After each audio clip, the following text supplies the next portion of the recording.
Shri VVS Ramarao, Bhavaraju Venkata Sitarama Rao రచించిన గోదావరి కథలు 7వ భాగం.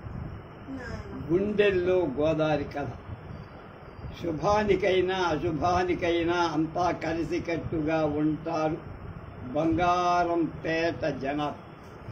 ఆ ఉదయం శుభకార్యమే జరుగుతోంది. దానికి వాడికి పేరు చెప్పడం తమాషా.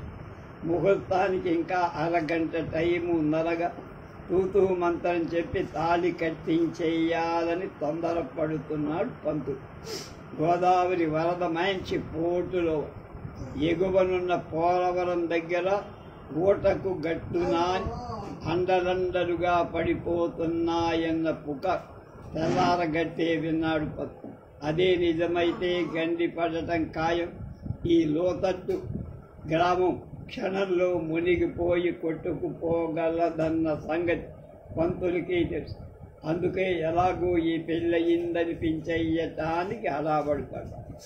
దాని పెళ్లి చూడాలన్న సరదా, పప్పు అన్నం తినాలన్న సంబరంలో ఈ సంగతి ఎవరూ పట్టించుకోవడం లేదు ఆ పేట జనాలు. ఊరిళ్ళు నడుమ పాటి దిబ్బను సాగు చేసి అలికి ముగ్గే దాని మీద ఎత్తుగా షామియానా వేసి దాంట్లో 2 ఎనప కుర్చీలు వేసి దాన్ని వాణ్ణి కూర్చోబెట్టి తెల్ల చీర చెమటకు పసుపు బారిన తల్లని రవిక పెద్ద కళ్ళను మరింత పెద్దవి చేస్తున్న నల్లని కాటుగా బాసికం బిగువన దూబూతులాడుతున్న పెళ్లిబొట్టు బుగ్గ స్వట్టను మరింత స్వట్ట చేస్తున్న చొక్క బాసికం దారాల బిగువుకు పొంగి కోల ముఖాన్ని మరింత కోలగా మార్చిన వత్తైన జుట్టు దృఢమైన అరచేతుల్ని మృదువుగా మార్చిన గోరింట చుక్కలు వంపులకు సొంపులిస్తున్న చెంకీ దండ ఎప్పుడూ పంచ కళ్యాణిల పరుగులెత్తే చలాకీ పిల్ల సిగ్గు ముంచుకొచ్చి తల వంచుకొని రంగురంగుల గాజులను మాటిమాటికి తడుముకుంటూ బొమ్మలా కూర్చోవడం అందరికీ ఆశ్చర్యంగా సంబరంగా.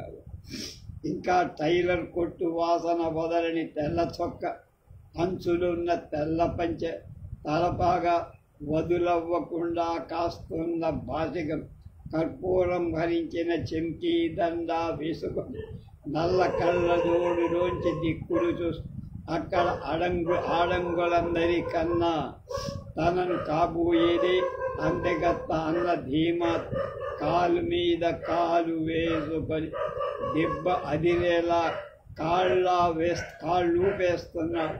దాని పక్కన కూర్చున్న ఆ కాబోయే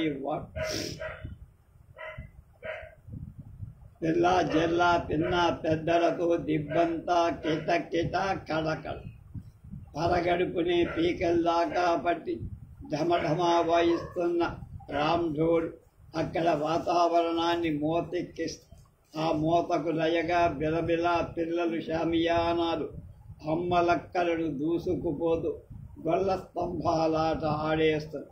దిబ్బ దిగువన గాడిపోయి మీదున్న వరుస గుండిగలు మరిగిపోతాయి. వాటి చుట్టూ ఉన్న కంజాయింపుగాడు వంటని చక్కచక్కలాడించేస్తారు. అలా అక్కడ వాతావరణం పెళ్లి కళ్ళతో ధగధగలాడిపో. అయం సుముహూర్తోస్తు, అయ్యా అందరూ అక్షంతలు వెయ్యండి అన్న పంతుల కేక క్షణంలో ఆ జంట బాపతు తల పసుపు బారిపోయే. మాంగళ్యం తంతునేన మమ జీవన హేతున కంఠే భద్రాభి శుభగేత్వం. చాటుగా పోయిన బజావాడు చటుక్కున ఊడిపడి మిగతా మంత్రాన్ని మోతతో కలిపేయ. దాని మెడలో వాడు 3 ముళ్ళు గట్టిగా వేశాడు. తప్పుకోండి అబ్బాయి గారు వస్తున్నారు అన్న కేకలు విని అందరూ స్తబ్దులైపోయారు. ఆకాశం నుంచి ఊడిపడ్డాడు. దెబ్బ మీద వెలసిన అబ్బాయి గారు పంతులు చేతిలో ఓ నగబెట్టి చెవిలో ఏదో గుసగుసలాడి గబుక్కన మాయమై పంతులు ముఖం చాటైంది. ఇక మన ఊరి షావుకారైన శ్రీ శ్రీ శ్రీ చినవీరాస్వామి గారి కుమారుడు శ్రీ శ్రీ శ్రీ అబ్బాయి గారు వధూవరులను ఆశీర్వదించి ఓ సువర్ణమాల అంటూ ఓ ఒంటిపేట సన్నని గొలుసు అందరికీ చూపించాడు. అందరి కళ్ళు అదోలా మెరిసి గొలుసుని వాడికి దాని మెడలో వెయ్యమన్నాడు. వాడా పనిచేస్తూ వెళ్ళిపోతున్న అబ్బాయి గారి కోసం అదోలా వెతుకుతున్న దాని కళ్ళని చూశాడు. ఇంతలో మెరుకలు తిరుగుతూ అమ్మలక్కలను తప్పించుకొచ్చిన ఓ పిట్టలాడే పడుసు పంతులు చేతిలో ఏదో పెట్టి పొయ్యలురికిస్తూ మళ్ళీ మెలికలు తిరుగుతూ పంతులు ముఖం మరోసారి చాటై రాజమండ్రి కాపురస్తులు జంగం పైడమ్మగా వధూవరులను ఆశీర్వది వరుడికి ఓ సువర్ణ అంగుళీయకం అంటూ ఓ ఉంగరాన్ని దానికిచ్చి వాడికి తొలగమని అది ఆ పని చేస్తూ వెళ్ళిపోతున్న పైడమ్మ కోసం అదోలా చూస్తున్న వాడి కళ్ళను చూసింది. గావు కేకలాంటి హోరు మోతతో ఓ పోలీసు జీపు దిబ్బ దగ్గర ఆగి హడావిడిగా ఓ కానిస్టేబుల్ దెబ్బకి గోదావరికి పోలవరం కాడ గండిపడి కాసేపట్లో ఈ ఊరు మునిగిపోతుంది. అందుకని అందరూ ఏటిగట్టుకెక్కే ఇక్కడే ఉండే ప్రాణాలు పోతాయన్న పెరుగులాంటి వార్త వినిపించి అక్కడున్న వాళ్ళ గుండెలు గుబేర్ల. కానిస్టేబుల్ దెబ్బ దిగుతూ ఆ జంట కేసు చూసి వారు నువ్వట్రా, అప్పుడే బయటికి వదిలేశారా నిన్ను అని వాడిని పలకరించి చటుకుని జీప్ ఎక్కేశారు. ఇంకా చూస్తూ కూకున్నావే, పోలవరం కాడ గండి పడితే నిమిషాలు మనూరు కొట్టుకుపోదు. కొంపలో ఉన్న సామాను సర్దేసి ఏటి గట్టికెక్కేయండే అన్నాడు ఓ పెద్ద. అసలే పున్నమిపో వరద ఓ పట్టున లాగదు. చేతికి అందిన తిండి గింజలు కూడండుకోవడానికి గిన్నెలు పట్టుకుపోండి, తక్కిన సామాను సంగతి దేవుడెరుగు అని గట్టిగా అరిచాడు ఓ చెన్నయ్య. గొడ్లని మేకల్ని కట్టొదిలేని, లేకపోతే అవి ములిగి చచ్చిపోగలవు అని హెచ్చరించాడు ఉబ్బుల. గాడి పొయ్యి మీద గుండిగల్ని ముందు సాయం పట్టి గట్టింకిచ్చేది. మళ్ళీ కూడెప్పుడు దొరుకుద్దో చెప్పలేమన్నాడు ఓ చెట్టయ్య. క్షణంలో గగ్గోలు, గందరగోళం, కేకలు, గోలు, అరుపులు, ఏడుపులు, బెడబొబ్బలు, కంగారు, చెల్లా చెదరు పడు. బాబోయ్, పిల్లల్ని బళ్ళో పెట్టి తాళం వేశా అంటూ పరిగెత్తాడు పంతులు. సంటి పిల్లని ఉయ్యాల్లో వదిలేసి వచ్చేశామని గొల్లిమన్నారు బాలిని. కనపడిన పిల్లల కోసం కేకలేస్తూ వెతుకుతున్నారు తల్లు. కనపడ్డ పిల్లల్ని చెతకబాది ఏటిగడ్డు ధరకుపోతున్నారు తల్లు. రాముడోళ్ళు కాళ్ళ గడ్డం పడగా వాటిని భుజం మీద పెట్టుకొని పారిపోయారు బాజావాళ్ళు. గుండిగడు దింపి గట్టుకు చేరేస్తున్నారు వంటవాడు. చిటికలో షామియానా ముడిచి మోసుకుపోయాడు అద్దెకిచ్చినవాడు. అద్దె మాట దేవుడెరుగు అనుకు బతుకు జీపుడా అంటూ పరిగెత్తుకుపోయారు పెళ్లివాడు. పెట్టె బేడ సర్ది గుడిసెలో సామాన్లు మూట కడుతున్నారు. కొత్త తిండి గింజల్ని వంట సామాన్ని మాత్రం పట్టుకుపోతున్నారు. మరి కొత్త తాకట్టుకు పనికి వచ్చే వస్తువులు మాత్రం పట్టుకుపోతున్నారు. ఇంకో మళ్ళీ గుడిసె వేసుకోవడానికి పనికొస్తాయని తలుపుల్ని ద్వారబంధాన్ని ఓడ బీకి మోసుకుపోతున్నారు కొందరు. అలాగే తడికల్ని తాటాకుల్ని చేరేస్తున్నారు. ఎగిరిపోతున్న కోడి పెట్టల్ని పట్టుకోవడానికి నానా తిప్పలు పడుతున్నారు కొందరు. పందుల దొడ్డికి వంచే లాగేసి వాటిని తరిమేస్తున్నారు కొందరు. గడ్డని మేకల్ని లాక్కుపోతున్నారు కొందరు. ఎక్కడ చూసినా ఏటిగట్టు పరుగులు. అలా నిమిషాల మీద గ్రామం యావత్తు గట్టు ఎక్కేసి దాంతో అంతవరకు కళకళలాడుతున్న ఆ ఊరు అమాంతం వెలవెలబోయి ఇవన్నీ గుడ్డగ్గా పెంచి చూస్తూ ఉండిపోయారు. అది వాడు ఎన్నాళ్ళగానూ ఎదురు చూసిన పెళ్లి గడియ ఎట్టకేలకు రాగా ఇవి ఇంత దారుణంగా ఉంటాయని వాళ్ళిద్దరూ ఊహించుకోవాలి. కళ్ళ ఎదురుగా జరిగిపోతున్న వాటిని చూసి కూడా నమ్మలేక కొయ్య బొమ్మల్లా ఉండిపోయారు. అది దూరంగా హోరు వినబడి గట్టి మీద జనం పులికేకలు, అరుపులు ఎక్కువ. కుక్కలు మురుగుతున్నాయి. చుట్టూ ఉన్న కంచెలు కంపెలు దడలాడే గోళ్లలో వదిలేసి కోళ్ల రెక్కలు టపటపలు కిసకిస వినబడ్డాయి. గాడిపోయి చెమ్మగిరి పొగ్గలతో ఆరిపోయి చూస్తూ ఉండగానే ఆ దిబ్బ చుట్టూ ఉన్న నేల కూడా చెమ్మగిరి. తడి నేల మీద నొరగడతో నీరు చుట్టూ పాకుతూ కలిపి అలా చోటు చేసుకున్న చిక్కని నీరు స్థిమితంగా కుండనీయకుండా వెనకాలి ఓ కెరటం వచ్చి ఆ కెరటంతో పాటే ప్రవాహం విజృంభించి సుళ్ళు తిరుగుతూ అక్కడ ఉన్న గుడిసెని చుట్టుముట్టింది. మట్టి గోడలు నాని ఒరిగిపోయాయి. కుప్పలు కుప్పలుగా కూలిపోయాయి. ద్వారబంధాలు తిరిగిపోయాయి. నారతో బిగించిన తడిగలు తాటాకులు కట్లు విడి ప్రవాహాన్ని కప్పేశాయి. కర్ర కలప పుల్ల పొడక ఆకు అలము చెత్త చెదారాలు కలి ద్రవ రూపంలో ప్రవహిస్తున్నట్టనిపించి వాటి దిబ్బ తడిసి పొంగి మట్టి వాసన వేసి క్షణంలో దిబ్బ పై భాగం చిమెర్చి అది తన పాదాలు చూసుకుని పరాన్ని కరిగి నీళ్లలో కొట్టుకుపోదు. పాదాలు దిబ్బలోకి మెల్లిగా దిగిపోదు. వాడికేసి చూసి వాడు కొయ్యబోరిపోయి చూస్తున్నా. నీకు ఈతొచ్చా అని అడిగింది.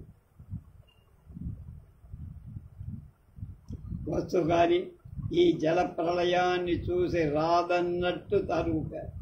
సుందరితో పాటు లగెత్తక ఈడే ఉండిపోయావే, మరి అందరితో నీకోసం అందామని నీళ్లు నములుతూ వెర్రిమొఖం పెట్టారు. అలా బెల్లం కొట్టిన రాయిలా ఉన్నావేమిటి అని కదు అని ఎటు వెళ్ళాలా ఇటు అటు చూస్తా. ఓ పక్క జనంతో కిక్కిరిసిన గోదావరి గట్టు దూరంగా కనపడి, మరో పక్క పొలాల మధ్య షావుకారి ఎడ్లసావిడి, దాని చుట్టూ ఉన్న ఎత్తైన ప్రహరీ కాస్త దగ్గరగా గట్టి కేసు పోదామన్నాడు. ఆడ బంట గూతులుంటాయి, 2 నిలువులుంటుంది. అయినా ఎదురేదలేం, ఇటే పోదాం. కుచ్చుళ్ళు వదులు చేసి చీరను పైకి లాగి కట్టి కొంగు బిగించి దెబ్బతి ఛాతీ ములిగి కాళ్ళు తేలిపోయి ఊడిపోతున్న తలపాగ అరచేత్తో కాస్తూ దిక్కులు చూస్తున్నాడు. దిగిరా అని అరిచి తలపాగా నడుముకి బిగించి పాదాలతో దిబ్బను తడుముతూ నీటిలోకి దిగి దాని జబ్బట్టుకు నిలబడ్డాడు. వాటి దెబ్బ అడ్డుగా ఉండటంతో దెబ్బ వెనక ప్రవాహం జోలు కాస్త మందగించి పక్కనే నీటిలో డింకీలు కొడుతున్న అరివేని కొండలలో పెద్ద కొండల్ని పెంకుళ్ళు అందుకుంది. ఒకటి వాడికి ఇచ్చింది. చూడు, ఈ కొండ నిండా ఇలా ఓ చేత్తో పట్టుకొని మరో చేత్తో నీటినిలా తోస్తూ కాళ్ళు కొడితే తేలి ముందుకు పోతాం. ఓసారి చెయ్యి చూద్దాము. అలాగే చేశాడు. కాళ్ళు కొట్టుకుంటూ కాసేపు నీళ్లల్లో తేలాడు. ఈతొచ్చు మాట నీకు, కానీ దమ్ము పట్టలేనంటూ మొలకున్న పాగా గుడ్డ తీసి 2 కొండలకి చివర్లా కట్టేశాడు. ఇద్దరం కలిసే ఈద్దారి అంటూ 4 అడుగులు ముందుకేసి ప్రవాహంలో పడి కాళ్ళు తేలిపోయాయి. శరీరం దానంతటే కొట్టుకుపోతుంది. వాడి వెనకే అది కొట్టుకుపోతుంది. తల నీటిలో ముంచకు అని అరిచింది. కాలికి తుప్పలు రప్పలు తగులుతున్నాయి. చేతులు కంచెలు కమ్మలు గీసుకుపోతున్నాయి. ఈత వాళ్ళ అదుపులో లేదు. ప్రవాహంలో ఎదురు కొట్టుకుపోతున్నారో ఎటుపోతున్నారో వాళ్ళకే లేదు. ఆగుదామంటే కాళ్ళు నిలబడ. వాడికి దమ్ము పోయి శ్వాస వచ్చేలా. ఇంతలో కొండల మధ్య కట్టిన కండువా ఒక తాటి చెట్టు అడ్డం వచ్చి అమాంతం ఇద్దరు వెలితిరిగి ఉక్కిరి బిక్కిరై ప్రవాహానికి ఎదురు తిరిగి కండువా తాటి చెట్టుకు లొంగ చుట్టుకుపోయి కొండలు ఢీ కొట్టి పగిలిపోయి కండువా చివర్లు పట్టుకొని ప్రవాహానికి ఎదురుగా తేలసాగారు. కానీ ప్రవాహం వాళ్ళని వెనక్కి లాగేస్తాం. శక్తి కూడా కట్టుకొని కండువాని లాగుతూ తాటి చెట్టును వాటేసుకున్నాడు. వాడు కండువాని అలాగే పట్టుకొని వాడి పక్కనే తేలి ఉంది అది. ఇద్దరూ కాసేపటికి తేరుకొని లాగేస్తున్న శరీరం మడుగులు కొద్దీ బరువెక్కసాగింది. దాని చేతులు పీకాయి. అతి కష్టం మీద వెనక్కి తిరిగి చూసింది. షావుకారి దూడల సావిడి ఎంతో దూరంలో లేదు. ఇదిగో చూడు, నా చేతులు ఇరిగిపోయేలా ఉన్నాయి. నువ్వు నెత్తెక్కి కూర్చో, నేను అన్నట్టుగా సావిడి కాళ్ళకి సావిడి కాళ్ళకి ఈడేస్తా అంటూ చటుక్కున చేతులు వదిలి తుడిలో శరీరం చక్రంలా తిరిగి అవయవాల పట్టుదప్పై వదులైన చీర కాళ్ళ కడ్డం పడి దొరికిపోతున్న శరీరానికి బాల చాపిన చేతులు అడ్డు తగులు. దాంతో సుడులు జరుగుతూ బంతిలా మునుగుతూ తేలుతూ కొట్టుకుపోసాగిందని. ఉన్న కాస్త స్పృహలో మనసుకు బాహ్య ప్రపంచంతో సంబంధం తెగిపోయి ఆ క్షణంలో చావడం అంటే ఎలా ఉంటుందో అన్న సంగతి మాత్రం గ్రహించగలి. ప్రాణాలు ఎలా పోతాయో స్వయంగా అనుభవించి ఆ అనుభవానికి నేపథ్యంగా గోదావరి తల్లి కాపాడు అంది మనస్సులో మనసు అంతరాత్మ. వాడు బరబర 4 బార్ల తాడి చెట్టెక్కేసి కొట్టుకుపోతున్న దాన్ని చూస్తూ ఉండిపోయి దాని శరీరం ప్రవాహంలో పాటే ప్రహరీని గుద్దుకొని గోడవారి సాగుతూ పోయి మూసిన ఇనప దండల పూసల గేటుకు అంటుకుపోయి ఎత్తు నుంచి చూస్తున్నవాడి గొడగలా వచ్చిన బట్టలు తేలిపోతున్న నల్లని జుట్టు మినహా దానిలో ఎలాంటి చలనం కళ్ళెదురుగా ఒక వ్యక్తి ప్రాణాలు పోతుంటే చూడటం వాడి ఇదికే మొదటిసారి. కళ్ళు గట్టిగా మూసుకొని చెట్టుని బలంగా వాటేసుకొని దిగుసుకుపోయి తనకు పెళ్ళయిందని ఆ కొట్టుకుపోయింది తన పెళ్ళామని గుర్తుకొచ్చి సంటి పిల్లాడిని బొమ్మ ఇచ్చినట్టిచ్చి తిరిగి లాగేసుకుంటే ఏడ్చినట్టుగా గొక్క పట్టి ఏడ్చి అలా కొంతసేపేచి ఓదార్చేవాడు లేక వాడిని వాడే ఓదార్చు. అది అప్పటికి ఆమడ దూరం కొట్టుకుపోయి ఉంటుందని తెలిసి కూడా కడసారి చూపుల కోసం ప్రహరీ గట్టుకేసి మరొక్కసారి చూస్తున్న దృశ్యం నమ్మలేకపోయా.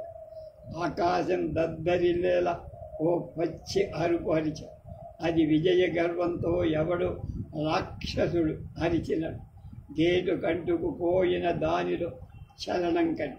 అది గేటు మీదకి మెల్లగా గోడ చేరి దాని మీద వాలి కొన్ని వేల మణుగుల బరువు దిగినట్టు నిట్టూర్చ. శరీరం దూదిలా తేలికని అనుకున్న ఆపత్తు తప్పిపోవడంతో లేని శక్తి వాడిలో ప్రవేశించి ఇదిగో చూడు, నువ్వు వాడే ఉండు, నేను ఆడికే వస్తా. ఆ పెంకుల సావిడెక్కద్దాని ఉత్సాహంతో ఉక్కిరి బిక్కిరాడ్చి వాడి అరుపు విని భారంగా తలెత్తి చూసి వాడు ఒక చెయ్యి ఊపుతో ఏదో అరుస్తున్నాడు. కానీ వినపడక సంగతేమిటో అర్థం కాలేదని. ఏమిటి అడగటానికి ఇంకా శ్వాస పూర్తిగా అందటం. వాడు ఒక బార కిందికి దిగా అది మెల్లగా చీర సర్దుకొని గోడ మీద సత్తికిలబడి వాడు మరో బార కిందికి దిగి మళ్ళీ అరిచి వాడేం చెయ్యబోతున్నాడు ఊహించగలి. వెంటనే వద్దన్నట్టు చెయ్యు. వాడు మరో బార కిందికి సత్తాగురా సత్యనాడ గట్టిగా అరిచి వాడికి వినపడ.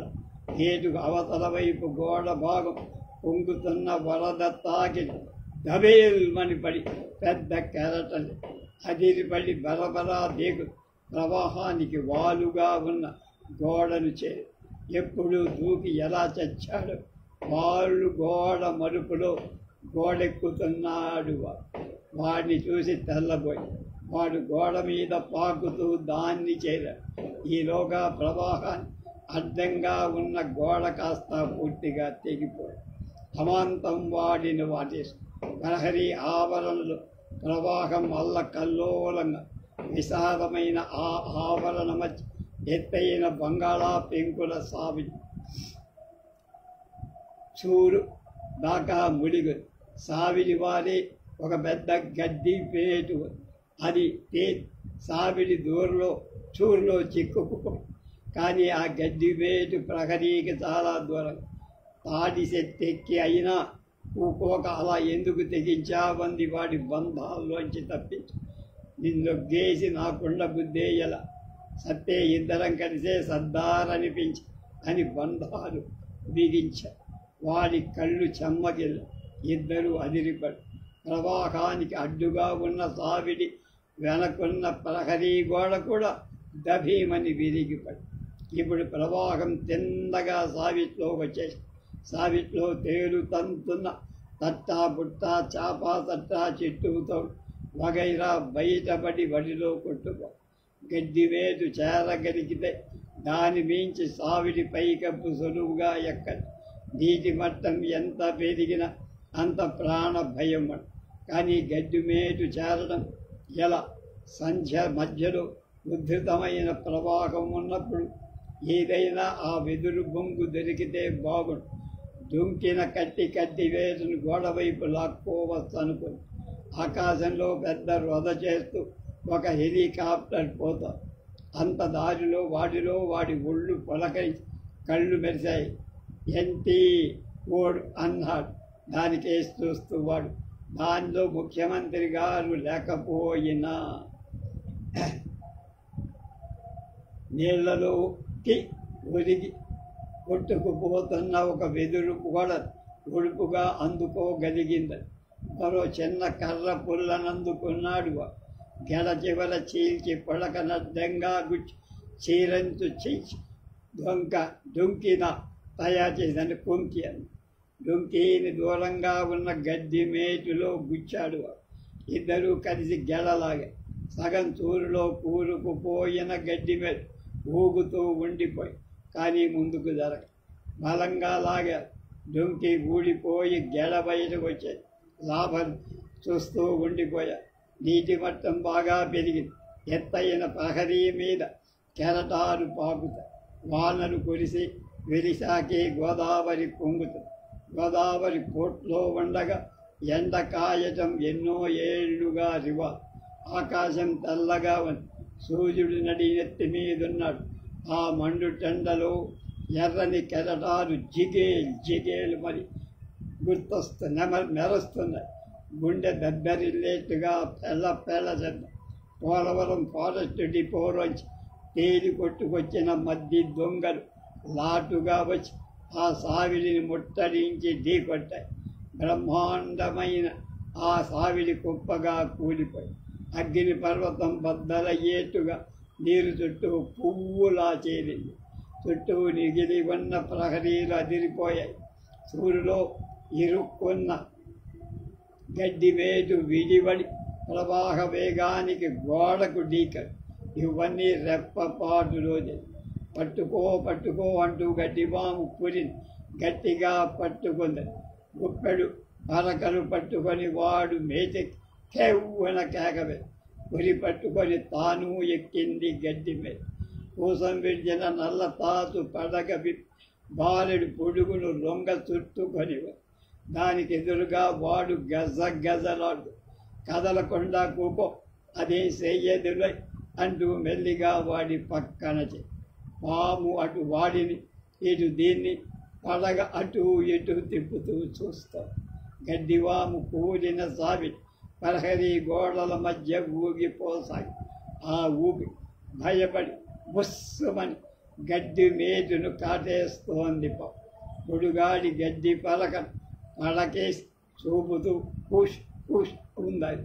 అది పడగని వెనక్కి చాచి చుట్టను వదులుకొని కాస్త వెనక్కి దగ్గసాగింది. చేతిలో పలకను ఉండగా చుట్టి పడగకేసి విసిరిందే. దానికి బెదిరి పడగను మడిచి వెనక్కి సాగి నీళ్లలోకి దిగిపోయింది పాము. వాడి ధైర్యానికి నిర్ఘాంతపోయి చూస్తుందాని ధైర్యం. వాడు తావింతవరకు కూర్చున్న ప్రహరీ గోడ కూడా దభేలుమని కూలి పెద్ద కెరటాన్ని లేదు. దాని తాకటికి గడ్డి మేటు తెరిపినబడి ప్రవాహంలోకి మెల్లిమెల్లిగా కొట్టుకురాసాగి అమ్మయ్య అనుకొని అలిసిపోయిన ఆ ఇద్దరు ఆ విశాలమైన గడ్డి మేటు మీద చెరో పక్క కాళ్ళు చేతులు భారత వెళ్ళకిలా పడుకొని కళ్ళు మూసు గడ్డివాము రెండంకులు తేలి మూడో వంతు ములిగి ఉంది. దెబ్బల్ని గుండాల్ని దాడు చుక్కాని లేని తెప్పల గిరగిరా తిరుగుతూ ఊగుతూ సాగిపో వాడు చొక్కాని బనీను విప్పేసి పిండి ఆరబెట్టాడు. దాని బట్టలు లేజేగురు రంగులోకి దిగి శరీరాన్నంటుకొని ఆరి అట్టకడుతుంది. నీతి గలగలలు తప్ప అంతా నిశ్శబ్దం. ఉన్నట్టుండి వాడు దానిపై పడి దాన్ని పూర్తిగా వాడి శరీరంతో కప్పే మగతలో ఉన్న అది బెత్తరపోయి కెవ్వుమని గడ్డివాము దేన్నో గుద్దుకొని గిరగిరా తిరగసాగి ఏవో కొమ్మలు రెమ్మలు పైనున్న పరకలని గురి చేస్తున్నాయని తెలుసుకొని తిరిగి కాసేపటి ఆ మేటు నడక సాగించటంలో వాడు లేచాడు. వాడు వీపు మీద తుమ్మముళ్ళు గీరేసిన రక్తం చారలు కనబడి సంగతి అర్థమైందా.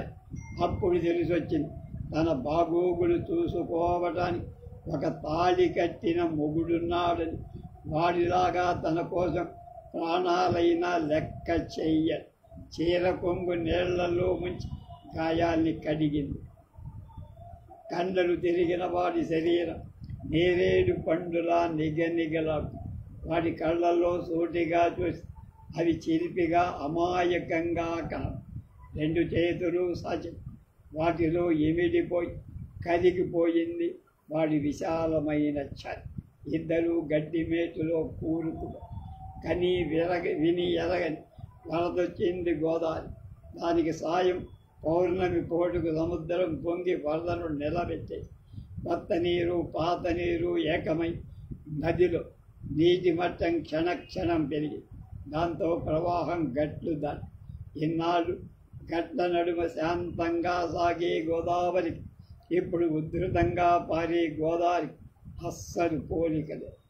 ఎగువనున్న పోలవరం లగాయి దిగువనున్న విజయేశ్వరం దాకా గట్లు పొల్లి పొంగడంతో ఆ నది హద్దులు మీ సర్వవ్యాప్తంగా విచ్చలవిడిగా ఉరకలేసి పెళ్ళయిన రేతి మొదటి రేతిని చేసుకుంటారందరు. మనం పగలే మొదటి రేతిని చేసుకున్నాం అన్నాడు వాడు. గడ్డి పరకలిని దులుపుకొని వాడు బుద్ధులు అంటూ చీర కుత్తుళ్ళు సర్దుకొని ఓరగా వాడికేసి చూసి వాడనుకున్నంత అమాయకుడు కాడనిపించింది. నేను అడగనా అంది వాణ్ణి. ఏటో అడుగు. అదే ఆ పోలీసోడి సంగతి. నీ చూసి బయటకు ఎప్పుడు వచ్చావులా అని అడిగాడా జవాన్. అంటే నేనెప్పుడో లోపలికి తోశాడన్నమాటేగా. ఓ నీసి వాడెవడో నాకు తెలుసు.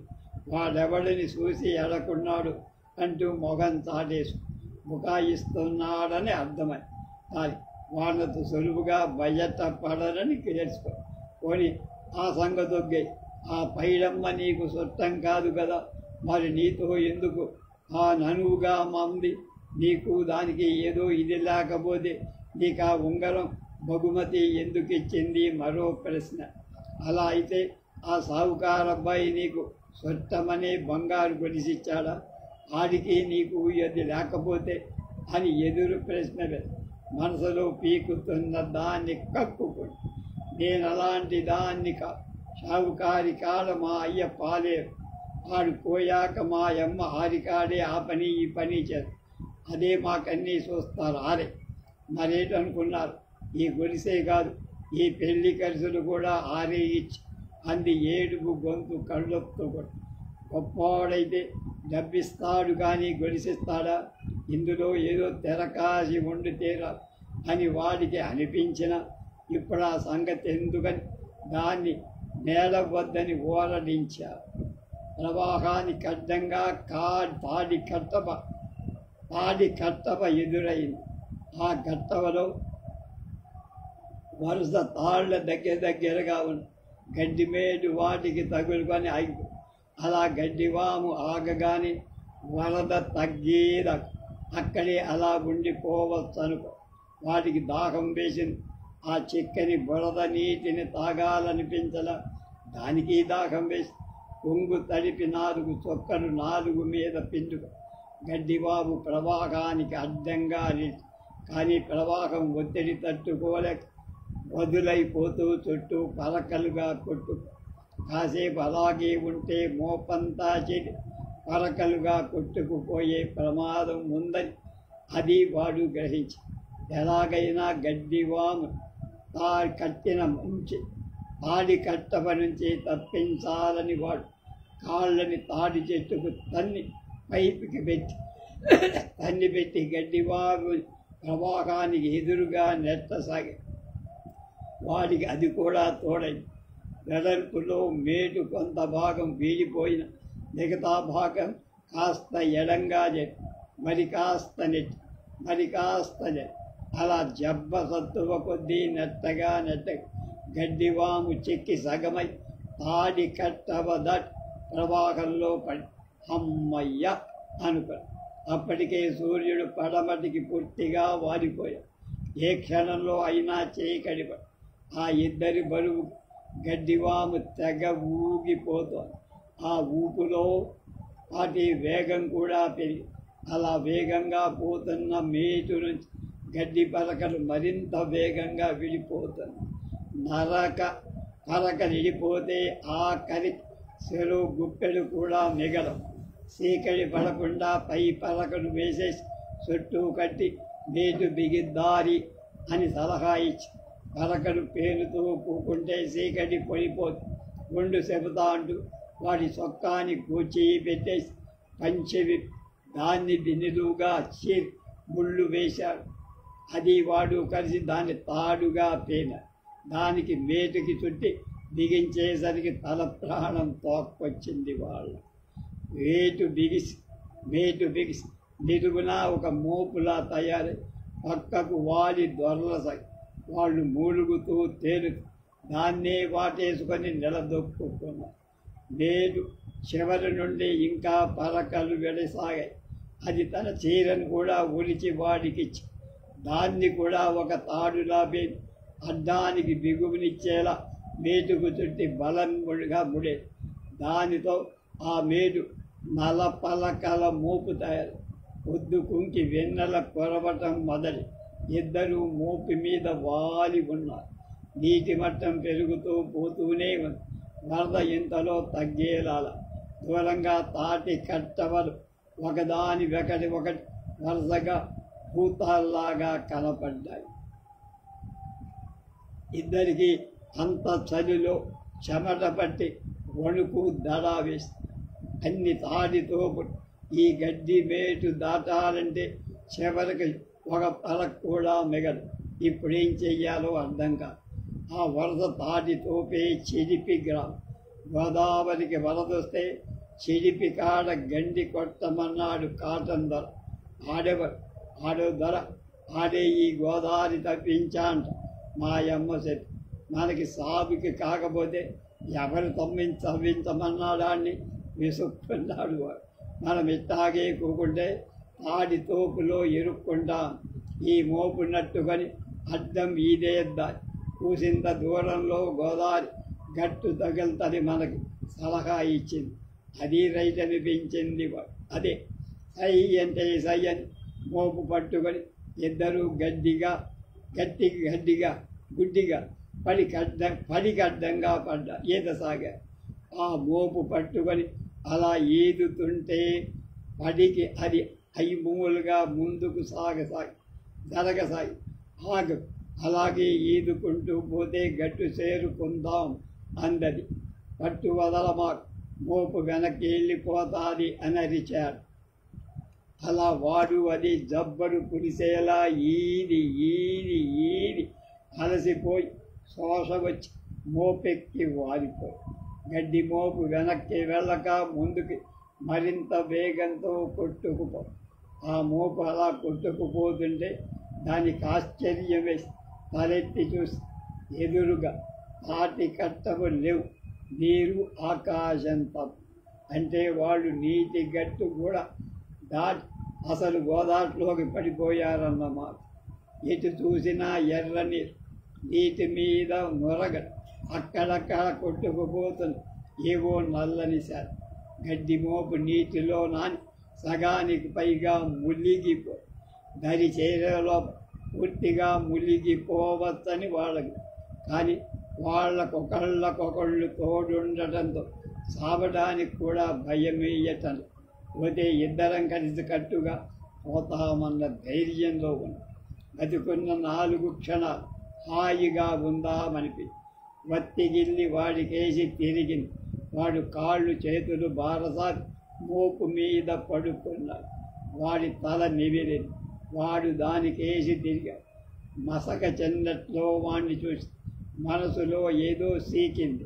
ఇదిగో చూడు, ఈ గడ్డి మేటు ఈ క్షణానైనా మునిగిపో.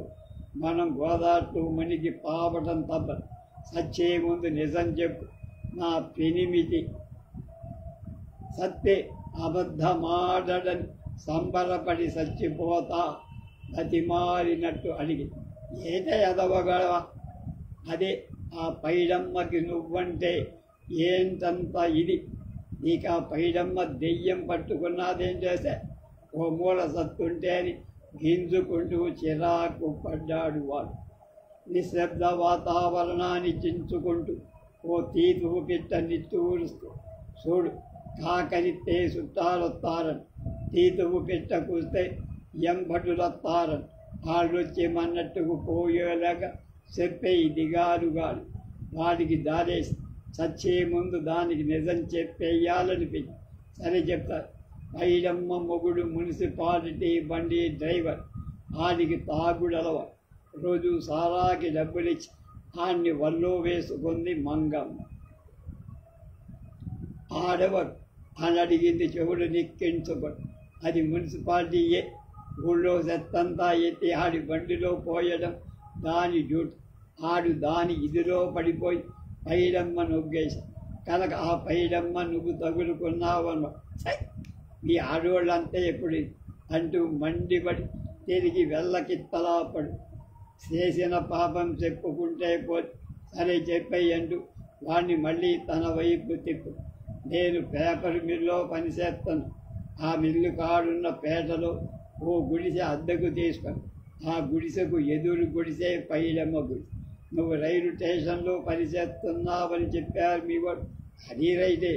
గూడ్స్ బండిలో బొగ్గు దింపి పేపర్ మిల్లు లారీగా ఎగుమతి చేస్తారన్నమాట. పని స్టేషన్లో కూలి మిల్లులు.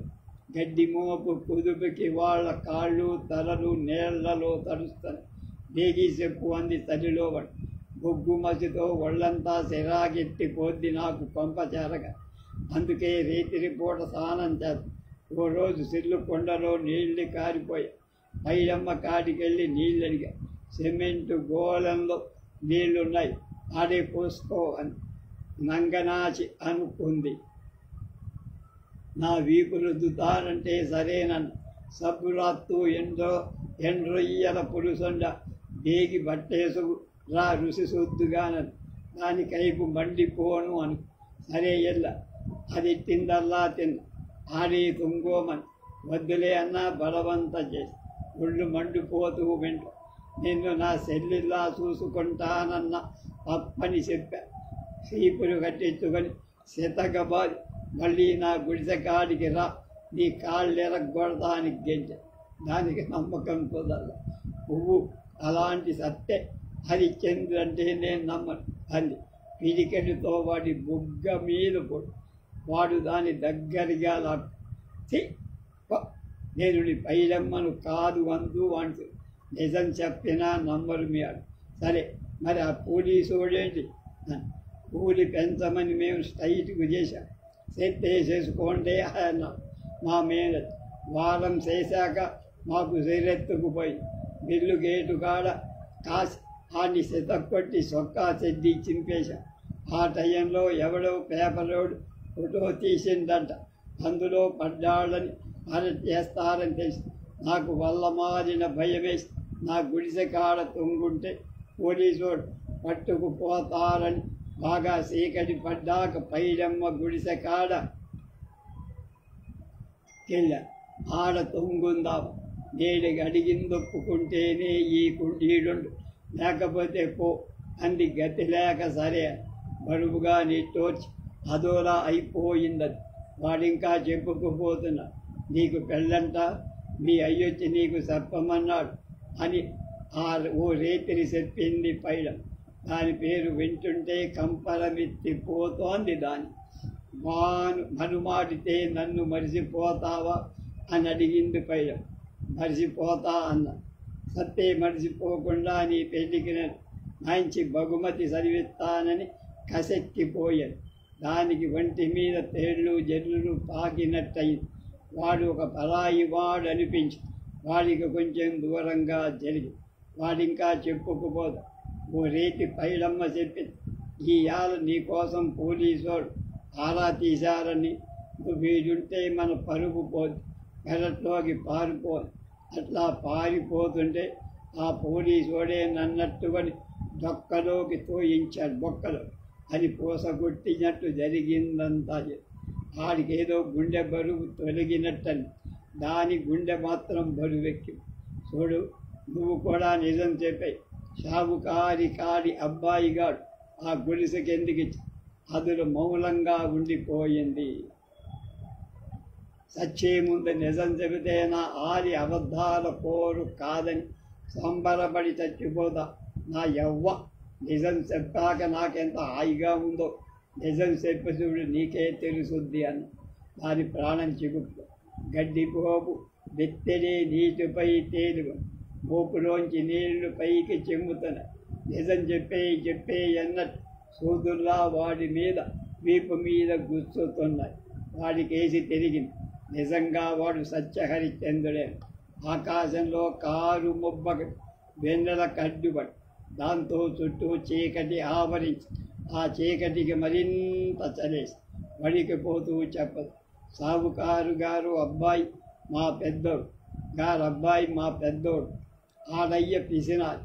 మా అమ్మ నా పెళ్లి చెయ్యడానికి డబ్బు కోసం నానా కట్టారు బట్టి ఎండమాంసు ఇమ్మని, ఎడమాంసు అడ్వాన్స్ అన్న ఇమ్మని సావుకారుని అడిగింది. ఆడు నేను పో అన్నా, లేదు పో అన్నా. మా పేటలో ఎవరైనా చదువుతారోమని గడపకి వెళ్ళి అడిగి అందరూ మొండి చెయ్యి చూపెట్టి ఆ కదికి సావుకారి గారు అబ్బాయి గోరినట్టు ఆడు ఇయ్యాల రేపు అంట సానాసార్లు తిప్ప. ఓ రోజు సావిడికాయ మా అమ్మ పెడకలొత్తుతాను, దానికి నేను సాయం చేస్తాను. అప్పుడు ఆడొచ్చాడు, మా అమ్మని నిలదీశాడు. దాంతో ఏదో సాదాసేపు గుసగుసలాడు. శూన్యంలోకి చూస్తూ వింటున్నాడు. వాడికి అప్పటికే అర్ధ సత్యం అర్థమై మిగతాది చెప్పసారి. ఆ రేతి రెండో ఆట సినిమా చూద్దాని అని పోలారం వెళ్ళి అంది మాయం. సానాసార్లు అలా వెళ్ళాం సరే అన్న. సినిమా ఆరిపోకుండా లాంచి రేవు కాడికి తీసుకుపోయి రేవులో తెప్పకాడవో లాంచీ కట్టేసి అది అబ్బాయి గారి సొంత లాంచీ అన్నమా. నువ్వు ఆ లాంచీ కాడికి వెళ్ళి అబ్బాయి గారు 500 ఇస్తాను పట్ల, నేను సినిమా 6 కాడ టిక్కెట్లు తీసుకుంటా, బేగాడ వచ్చేయి అంది మాయం. నువ్వే 6 కాడకి వెళ్ళను, నా కాళ్ళు పీకుతున్నాయి, ఆ తిప్పదాకా నడవలేను, నువ్వే ఎల్లు అంది. సరే ఎల్లాక అబ్బాయి గారు నీ చెయ్యెత్తుకొని లాంచీలోకి ఈడ్చుకుపోయి సెరిశారు, అంతేనా అన్నాడు. అబ్బాయి గారిని బండబూ ఆడిచ్చిన డబ్బు ఆడి ముఖాన కొట్టి సినిమా 6 కాడ మా అమ్మని పిచ్చ దొబ్బులెచ్చి గొప్పోళ్ళంతా ఇంతే పళ్ళు పట్టలాడించి నరాలు ఉబ్బేలా పిలికిలి బిగించి షావుకారు ఖరీదైన సాబిలి కుప్పగా కూడిన దృశ్యం మనసులో మెలిగింది. కసి తీరినట్టని మన్నాడు మా అమ్మ మంచం బట్టి సెడిందాని ఎలాగూ సెడ్డావు, ఇచ్చిన డబ్బు దాని మొగానీచి కొడితే నీ పిల్ల ఎలా చేయనే అని గోలెత్తి పేటోళ్ళందరూ నా పిల్లని సంబరపోతున్నారు. ఈ పెళ్ళి ఎలాగైనా ఆగకూడదనుకుని సందేలే సావిడి కాకడ కూకుంటే ఆడికి అబ్బాయి గాడు వచ్చాడు. నన్ను చూసి బెదిరిపోను. అలా బెదురుతావి, మా అమ్మకి ఇస్తానన్న డబ్బులు న్యాయంగా దానికి ఇచ్చేయి అని చెప్పా. రేపు కాడికి నువ్వురా, ఆడ నీకే ఇస్తాను. ఎల్ల 100 ఇచ్చి రేపు రాను, మళ్ళీ ఎల్ల మరో 100 ఇచ్చి రేపు రా. అలా 5 రోజులు 500 తీసుకో. ఆడికి నేనంటే ఇంకా ఇది తీరల. నీ పైడమ్మ చెప్పినట్టే చెప్పాడు. నువ్వు మనువాడి నన్ను మురిసిపోకుండా చేయటానికి నీ పెళ్లికి మంచి బహుమతినిస్తాను. చీకటి మరింత చిక్కబడి మబ్బులు కరిగాయి. సన్నని చెరుకులు సూదుల్లా గుచ్చుకోసాయి. గడ్డి మోపు పూర్తిగా నాని ములిగి మొలగకుండా ఇద్దరి మనసులు తేలికబడ్డాయి.